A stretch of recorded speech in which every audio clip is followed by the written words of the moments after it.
Selamat siang untuk kita semua. Yang Kak Randy. Pertama-tama marilah kita ucapkan puji dan syukur kehadirat Tuhan Yang Maha Esa, yang mana berkat dan karunia-Nya kita masih bisa melanjutkan perkuliahan kita pada siang hari ini. Yang terhormat Ibu Dita Eka Pertiwi Sirait, SEMSI, sebagai dosen pengampu mata kuliah pasar modal. Di sini kami dari kelompok 4 ingin menjelaskan materi diskusi kami mengenai analisis saham secara fundamental dan teknikal. Next.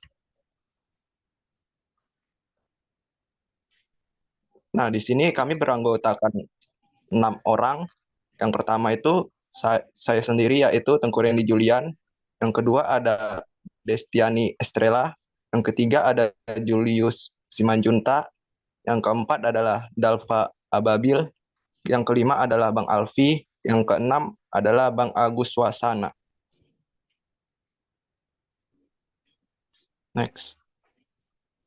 Baik, tanpa berlama-lama, marilah kita memasuki materi yang pertama yang akan dibawakan oleh Bang Alfi. Ada analisis fundamental. Analisis fundamental adalah satu metode yang digunakan untuk biasanya melakukan dengan memeriksa faktor keuangan dan kondisi ekonomi perusahaan terkait. Nah, ekonomi dan keuangan lain dalam analisis fundamental saham ialah manajemen efektivitas perusahaan dan persaingan industri. Dan sebagian pakar juga berpendapat bahwa analisis fundamental cocok untuk membuat keputusan dalam memilih saham perusahaan yang dibeli untuk jangka yang panjang. Analisis fundamental dibagi dalam 3 tahapan, yaitu analisis ekonomi. Yang kedua, ada analisis industri, dan yang ketiga, analisis rasio keuangan. Next.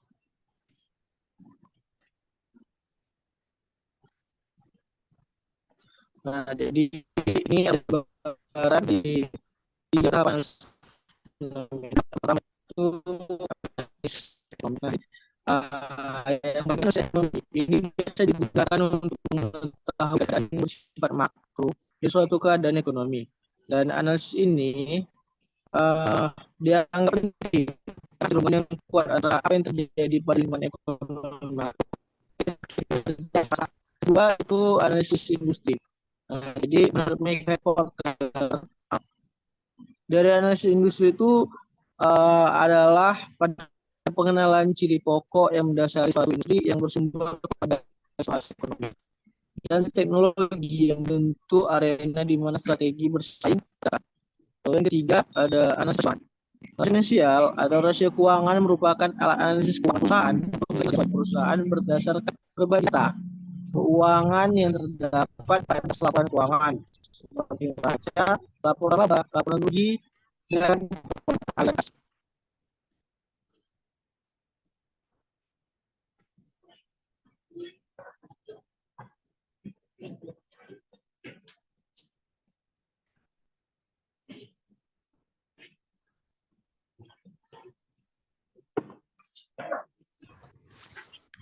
Baik, selanjutnya kita masuk ke rumus analisis rasio keuangan.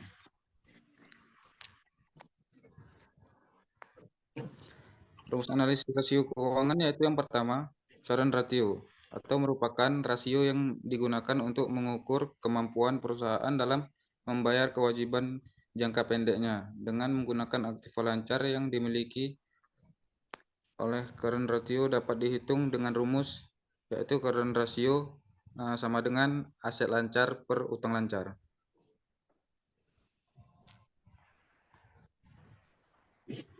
Yang kedua yaitu price earning.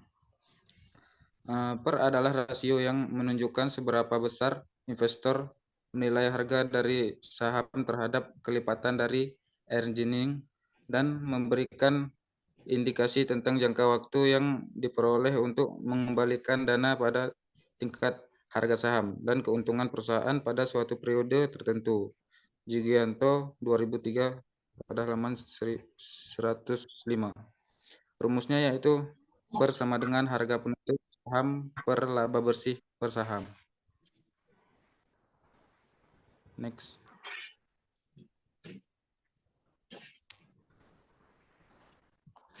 Yang ketiga yaitu PBV.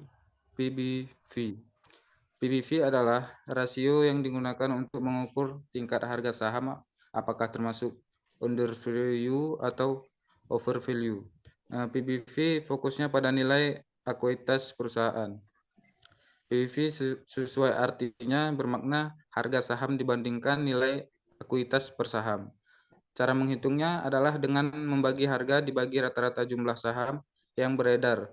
Konsep penggunaannya pun sahamnya bila suatu perusahaan memiliki nilai PBV di atas 1, maka harga saham perusahaan tersebut dinilai lebih tinggi daripada nilai bukunya yang menggambarkan kinerja perusahaan tersebut. Semakin baik di mata investor, secara umum persamaan yang digunakan untuk menilai PBV suatu saham dapat dituliskan sebagai berikut, yaitu PBV sama dengan PN per PBVN. Keterangannya yaitu PBVN sama dengan price to book value dan PN sama dengan harga per lembar saham pada tahun ke N. Berikutnya PBVN sama dengan nilai book value per lembar saham pada tahun ke N. Yang keempat yaitu debt to equity ratio, merupakan rasio yang mengukur sejauh mana besarnya utang dapat ditutupi oleh modal sendiri. Rasio ini menunjukkan persentase penyediaan dana oleh pemegang saham terhadap pemberi pinjaman. Rasio ini dapat dirumuskan dengan DER sama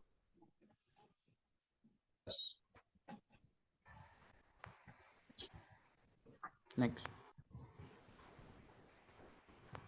Yang kelima yaitu return of asset atau ROA, merupakan rasio yang menggambarkan kemampuan aset-aset yang dimiliki perusahaan bisa menghasilkan laba. Rumusnya yaitu ROA sama dengan EBIT per jumlah aset. Yang keenam, return of equity. ROE berguna untuk mengukur kemampuan perusahaan untuk menghasilkan laba atas modalnya sendiri. Semakin besar ROE, maka semakin baik kinerja perusahaan dalam memanfaatkan modalnya untuk menghasilkan laba. Rasio ini dapat dihitung dengan rumus yaitu ROE sama dengan laba bersih setelah bunga dan pajak per jumlah modal sendiri. Berikutnya yaitu yang ketujuh, return on investment, bertujuan untuk mengukur keuntungan investasi dan sebagai evaluasi akhir untuk menentukan keputusan investasi di dalam perusahaan. Rasio ini dapat memberikan informasi kepada investor tingkat pengambilan yang akan diterima dari investasi yang dilakukan. ROI dapat dirumuskan dengan ROI sama dengan net income per total asset. Yang ke-8 yaitu gross profit margin atau margin laba kotor, merupakan perbandingan antara penjualan bersih dikurangi dengan harga pokok penjualan dengan tingkat penjualan. Rasio ini menggambarkan laba kotor yang dapat dicapai dari jumlah penjualan. Rasio ini dapat dihitung dengan rumus gross profit margin sama dengan laba kotor per penjualan bersih. Berikut juga ada rumus rasio keuangan, yang itu adalah DPR. Yang pertama adalah DPR, dividend per ratio. DPR adalah sebuah parameter untuk mengukur besaran dividen yang akan dibagikan ke pemegang saham. Variabel payout ratio menunjukkan persentase dari pendapatan yang akan dibayarkan pada pemegang saham sebagai cash dividend. Formulanya, nilai dividen yang dibagikan per saham dibanding dengan nilai laba bersih per saham. Berikut ada rumusnya, itu DPR atau dividen per ratio, dividen per saham dibanding laba bersih per saham. Yang kedua ada EPS, earning per share. EPS menghitung penghasilan bersih yang diperoleh untuk setiap saham yang diinvestasikan. Saham yang dimaksud di sini adalah saham biasa dan tidak termasuk saham preferen. Yang dimana ada rumusnya earning per share sama dengan laba bersih setelah pajak dikurang dividen saham preferen dibanding total saham yang diterbitkan. Next.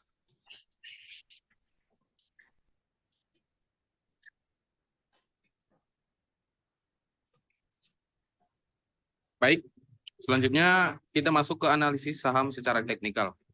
Analisis saham secara teknikal memiliki pengertian yaitu analisis teknikal saham adalah teknis analisis yang digunakan untuk mengamati pola-pola seperti data dasar, harga saham, dan volume transaksi saham berdasarkan historis. Biasanya analisis saham secara teknikal ini mempunyai misi yang biasanya para trader akan mengikuti pola yang terjadi. Misalnya ketika harga cenderung naik, mereka akan membuka posisi beli. Sedangkan untuk investor, analisis teknikal dapat membantu untuk menentukan waktu membeli suatu saham yang bisa disimpan dalam jangka panjang. Next.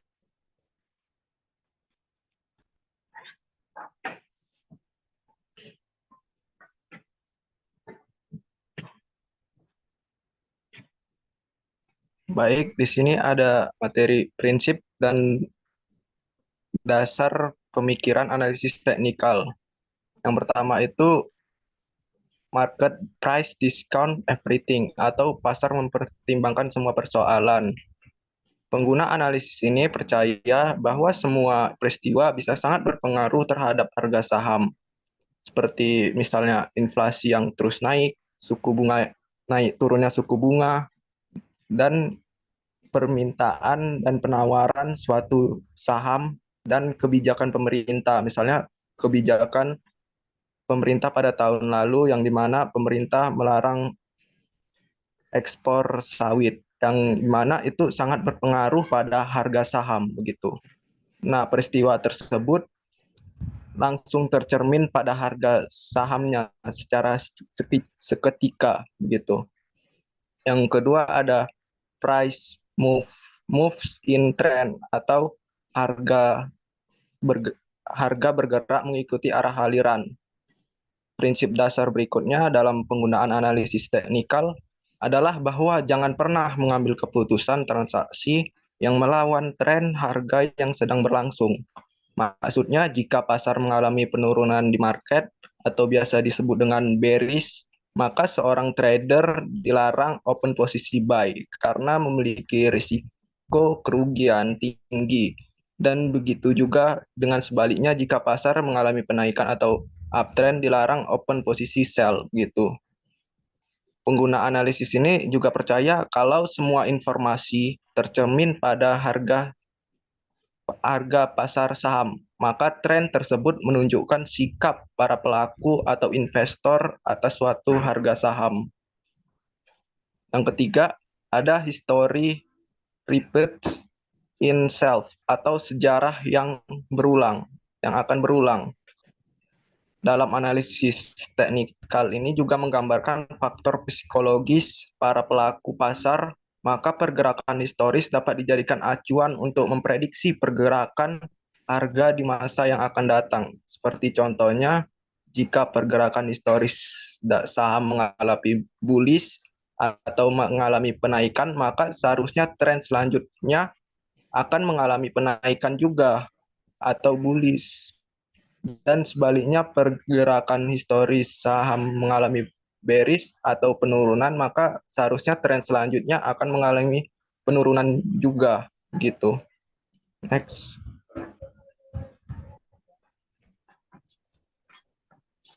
Nah, di sini ada analisis teknikal klasik. Perlu diketahui bahwa analisis teknikal klasik ini adalah sebuah analisis teknikal yang menggunakan pola dan garis-garis pada harga saham atau chart saham begitu. Yang di sini ada 4 konsep, ada 4 komponen dari teknik klasik, yaitu yang pertama pengguna analisis ini bisa juga disebut sebagai chartis. Maksud dari chartis itu adalah seseorang yang sering disebut sebagai peramal dalam pasar modal, yang meramalkan keadaan pasar dan kemudian menggambarkannya dalam bentuk grafik atau diagram begitu. Yang kedua, ada penggunanya percaya bahwa tren dan sinyal aksi pasar suatu saham dapat diperoleh berdasarkan bentuk dan pola tertentu grafik harga saham. Seperti jika ingin tahu tren pasar bullish atau naik, menggunakan pola bullish engulfing pattern, yang dimana pola reversal yang terjadi pada dua candle, yang dimana candle pertama tertutupi sepenuhnya oleh candle berikutnya. Dan jika ingin mengetahui tren bearish atau turun, seperti menggunakan pola bearish engulfing pattern adalah pola candlestick yang dimana candlestick kedua atau yang terakhir sepenuhnya menelan atau menggulung engulfing atau candlestick pertama begitu. Yang ketiga, bentuk lain dari analisis ini adalah penggunaan garis-garis penganalisis yang diaplikasikan pada grafik harga menurut opini individual masing-masing pengguna. Seperti garis untuk mengetahui tren bullish atau bearish yang harus menggunakan garis pengukur dengan cara mengukur garis support atau garis terbawah harga dan titik resisten, garis harga atas. Untuk support dan resisten nanti akan dibahas oleh teman saya. Dan yang terakhir, yang keempat, mengingat sifatnya yang sangat subjektif, maka analisis ini lebih banyak mengandung seni daripada unsur ilmiahnya. Seperti yang sudah kita bahas tadi, ada pola-pola dan garis-garis untuk mengetahui tren. Nah, menggambarkan pola dan garis-garis termasuk juga dengan seni atau art. Maka dari itu konsep ini dikatakan lebih banyak mengandung seni begitu. Next.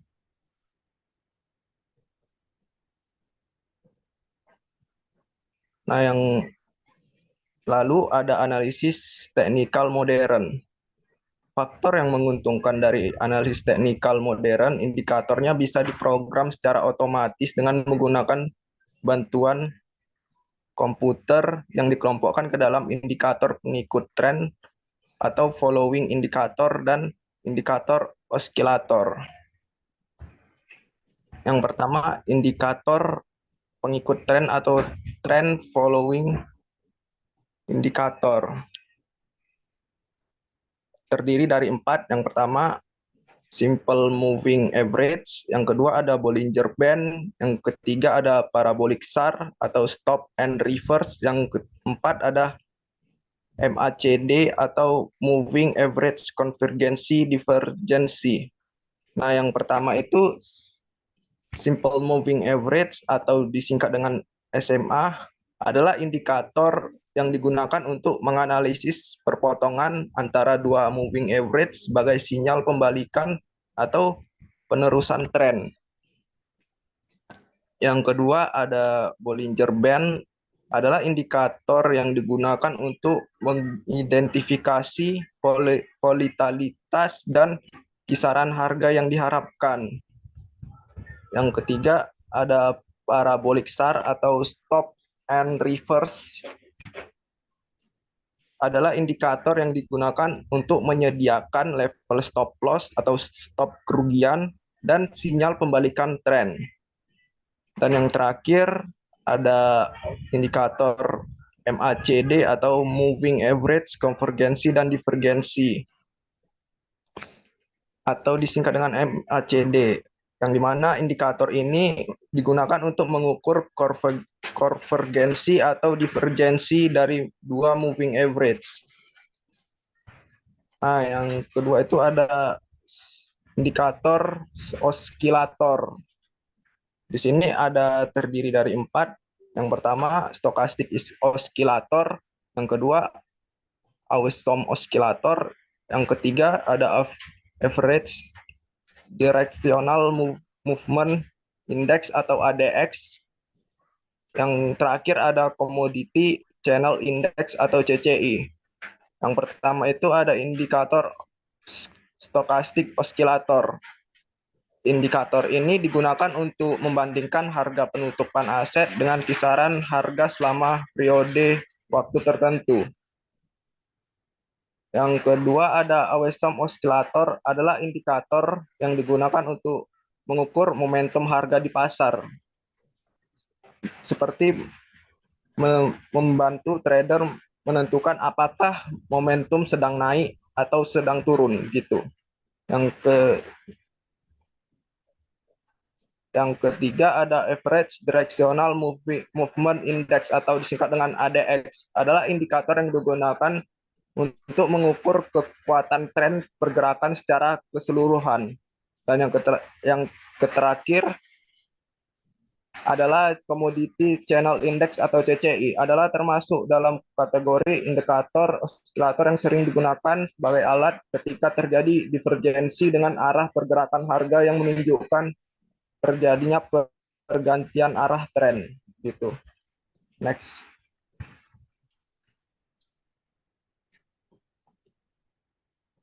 Nah, di sini ada grafik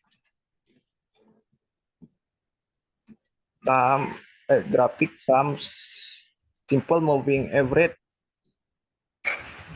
yang dimana cara bacanya begini: jika garis harga di atas move SMA 200 atau garis 200, maka harga itu mengalami kenaikan dan ekspektasi akan turun gitu. Dan jika chart harga di atas simple moving average 200, maka harga itu mengalami penurunan dan ekspektasi akan mengalami kenaikan begitu. Dan cara entry-nya, jika chart harga menyentuh simple moving average periode 50, maka di situ kita harus entry atau masuk. Jika harga menyentuh periode SMA 50 bagian atas, maka kita harus open posisi sell. Dan jika chart harga menyentuh garis simple moving average periode 50 pada bagian atas, maka kita harus open posisi buy begitu. Next.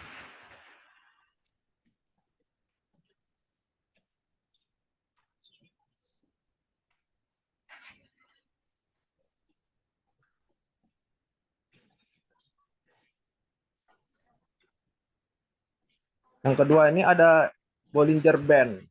Cara menggunakan indikator ini, jika harga menyentuh garis paling atas atau garis moving average paling atas, itu kita bisa open posisi sell sampai mentok di garis tengah. Begitu juga jika harga menyentuh garis paling bawah atau garis moving average, kita bisa buy posisi sampai mentok di garis tengah.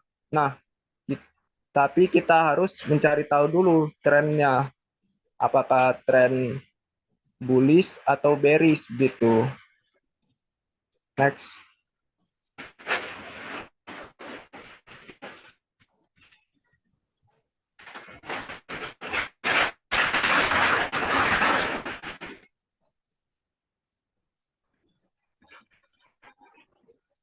Nah, yang ketiga ada indikator parabolic SAR atau stop and reverse. SAR menyentuh chart harga, maka menunjukkan tren dalam posisi turun. Dan ketika parabolic SAR menyentuh chart harga bawah, maka menunjukkan tren turun, menunjukkan tren akan garis parabolik SAR-nya berjarak dengan chart untuk pergerakan harga yang signifikan gitu. Next.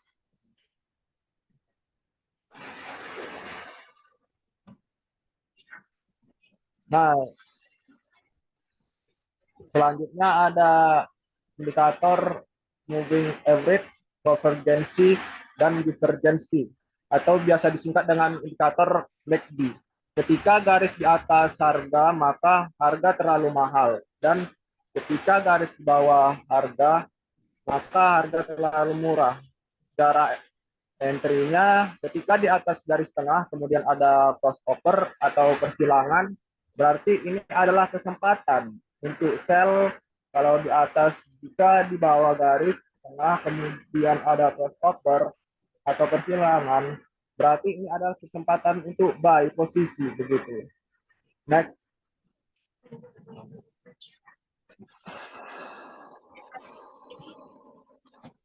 Nah, yang terakhir ada indikator osilator. Di sini saya mengambil satu indikator osilator saja, yaitu stokastik osilator, karena stokastik osilator ini banyak digunakan oleh para trader begitu. Cara menggunakannya, ketika garis sinyal di atas area pink, maka harga terlalu mahal dan ekspektasi akan turun. Dan ketika garis sinyal di bawah area pink, maka harga terlalu murah dan ekspektasi naik. Dan garis merah panah merah itu menunjukkan divergensi atau perubahan harga tren, yang dimana di candle harga semulanya trennya bullish, tapi garis sinyal mengalami penurunan, yang berarti ekspektasi harganya akan turun gitu. Next.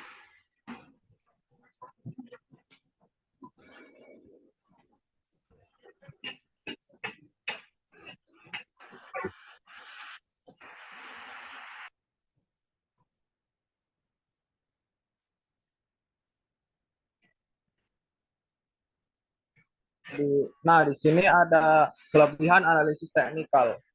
Yang pertama, analisis teknikal bisa diaplikasikan pada banyak instrumen seperti saham, surat berharga, kripto, dengan sekuritas atau market manapun. Seperti yang kita tahu, analisis teknikal itu kan berdasarkan grafik harga menggunakan pola-pola atau garis-garis di setiap instrumen. Di setiap instrumen investasi itu grafik harga atau chartnya itu sama. Maka dari itu analisis teknikal ini bisa digunakan di semua instrumen investasi begitu. Yang kedua, analisis teknikal dapat menentukan waktu beli dan jual saham. Seperti yang kita ketahui, analisis teknikal ini lebih fleksibel waktu beli dan jual sahamnya. Karena analisis teknikal ini memang dikhususkan untuk investasi jangka pendek. Jadi kita bisa menentukan beli dan jual saham kapanpun, ketimbang analisis fundamental yang harus menunggu laporan keuangan yang dikeluarkan oleh perusahaan penerbit saham. Biasanya itu antara bulan Maret atau April begitu. Yang ketiga, analisis teknikal dapat memberikan return yang cukup tinggi hanya dengan mempelajari adanya suatu perubahan tertentu pada market sebelum bergerak menuju keseimbangan bar. Analisis teknikal memang dapat memberikan return yang tinggi jika kita mampu memanfaatkan peluang pada market yang sedang koreksi atau turun sebentar ke area supportnya, lalu melanjutkan kenaikan harganya begitu. Akan tetapi jika kita salah analisis, maka dapat mengalami kerugian. Dan analisis teknikal ini juga dapat dikatakan high risk dan high return gitu. Yang keempat atau yang terakhir, cocok untuk perdagangan jangka pendek. Analisis teknikal ini lebih cocok untuk perdagangan jangka pendek seperti harian atau mingguan. Pola harga yang singkat dan pengaruh berita dapat lebih cepat tercermin dalam analisis teknikal. Next.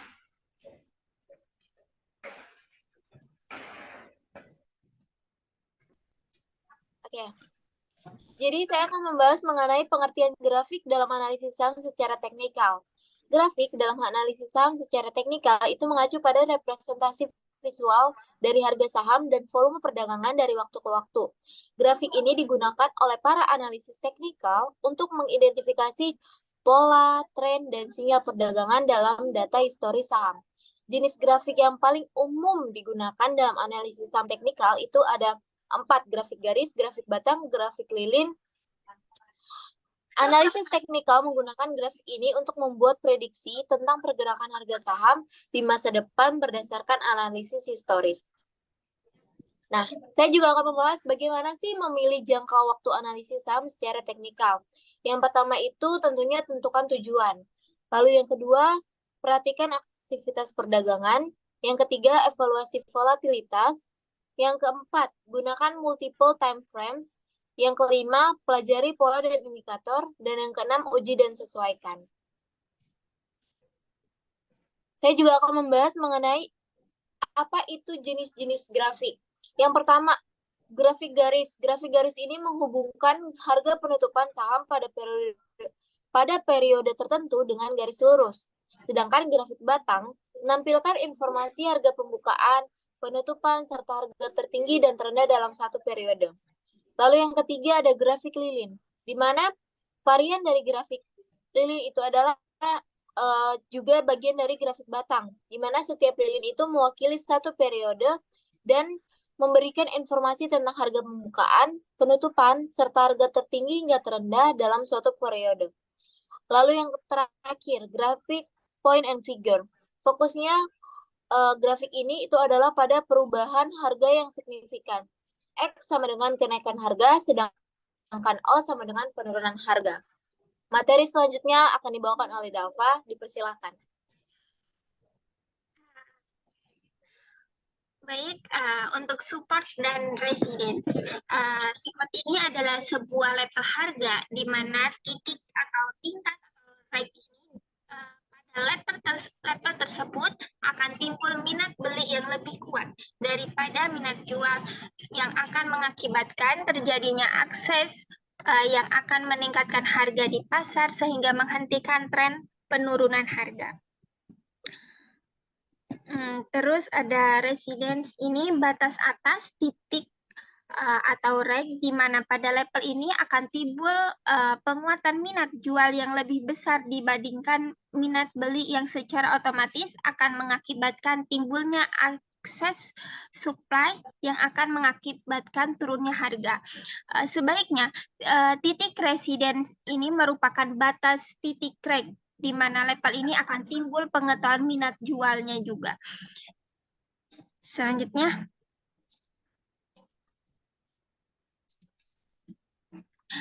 trending range. Trending range ini adalah sebuah transaksi, sebuah periode waktu di mana harga bergerak dalam range yang relatif ketat. Hal ini memberikan sinyal bahwa kekuatan penawaran dan permintaan adalah seimbang. Range ini memiliki peran penting dalam menentukan support ataupun resistance sebagai titik balik atau sebagai kelanjutan dari suatu pola.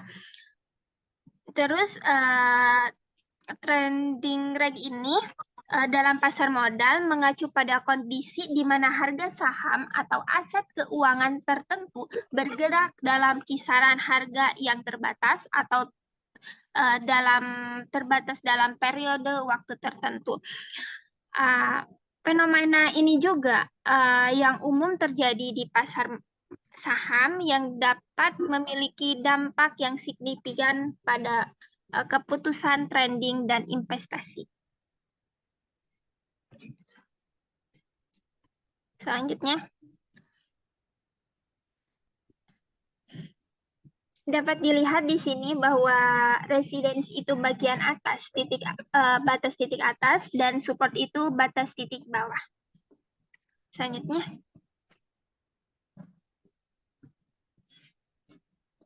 nah di sini ada garis tren.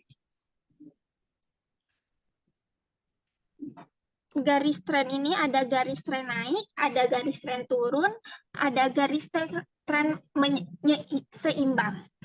Garis tren naik udah pasti bahwa garis yang memiliki kemiringan positif atau naik, dan juga garis tren turun ini downtrend, di mana memiliki garis menurun atau yang dilihat di gambar di situ ada garis turun yang merah itu garis tren menurun atau downtrend. Lalu tren menyamping. Menyamping ini bukan berarti menyamping itu lurus menyamping, tetapi banyak tetapi naik turunnya itu seimbang. Selanjutnya. Oke, terima kasih. Saya kembalikan kepada moderator. Mungkin cukup sekian materi yang dapat kelompok kami sampaikan mengenai analisis teknikal dan fundamental saham. Apabila ada kesalahan dalam tutur bahasa ataupun kata dan secara penjelasan yang kurang baik, kami mohon maaf. Sekian. Wassalamualaikum warahmatullahi wabarakatuh.